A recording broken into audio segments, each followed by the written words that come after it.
Senior year, I'm studying just at my desk in my room here outside. There's a lot of honking going on, and I'm like, what is going on? And I look out the window, and people like hanging out. There's trucks out the windows, like, woo, go Boilers! I'm like, what's going on? And then my roommate comes in, like, Smiley, there's a ton of people going down to the Chauncey Hill and congregating. I'm like, why? What's going on? He's like, dude, you didn't hear? Like, no.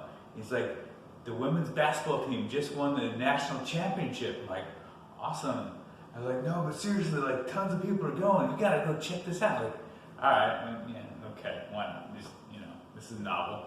So I go down with my roommate, and Chauncey Hill is flooded with Purdue students. I mean, it's like 300-400 people blocking the intersection. Like, it was crazy. I mean, it sounded like Purdue's student section at a football game. It's just like people are going, like, singing Purdue, Hail Purdue. They're going, Boiler up, woo, like the whole 9 yards. I mean, and like the Boilermaker special came down. The little train thing came down at one point. I mean, it was just crazy. It was cool. Like, it was a lot of just positive energy. It was really awesome.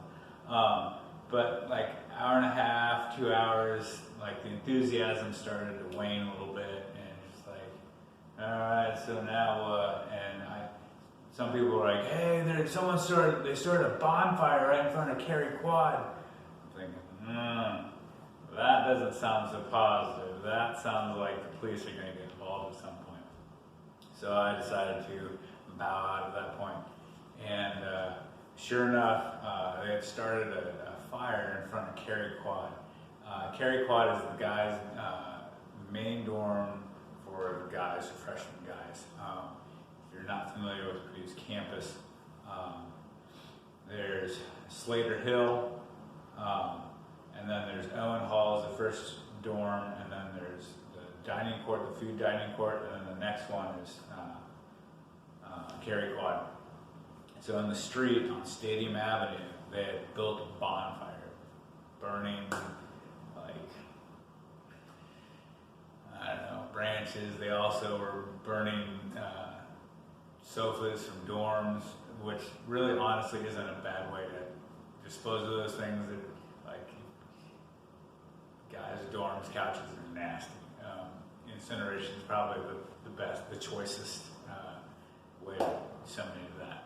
So anyway, had a bonfire. That was going for a couple hours. At some point, as human nature goes, it kind of started to regress, and they started trying to light dumpsters on fire, and then the cops were called, and then they were like, hey, let's tip over the cop car, and which is always a good idea. And then the dogs were released around 3 a.m., and that kind of shut things down.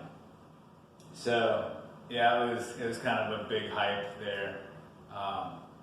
So then my super senior year, so that's year number 5,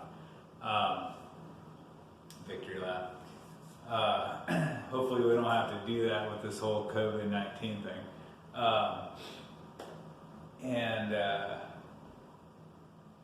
I was an RA in the dorms, and the women's basketball team was progressing through the national championship again. And talk about the rioting last year was like the buzz around campus, and especially like all the upperclassmen in the dorms talking to all the new freshmen, the incoming freshmen here and there. Like, dude, last year we rioted. It was the best. It was awesome. We had a fire, and like, no way, a fire, let's go, cool. Like, yeah. So I was a counselor, an RA in Owen Hall, which is the dorm right by Slater Hill. So an RA is essentially a babysitter for freshmen. For some reason, like, you get dumber when you go from like a senior in high school to a freshman in college. I don't know if it's just a freshman thing or if it's just like the freedom gets to kids' heads. Like, woo, freedom, I'm gonna do dumb stuff. But they do. It's like, you look at freshmen like, you idiot, freshman. And so they need a babysitter. So I was that for 50 guys. So we,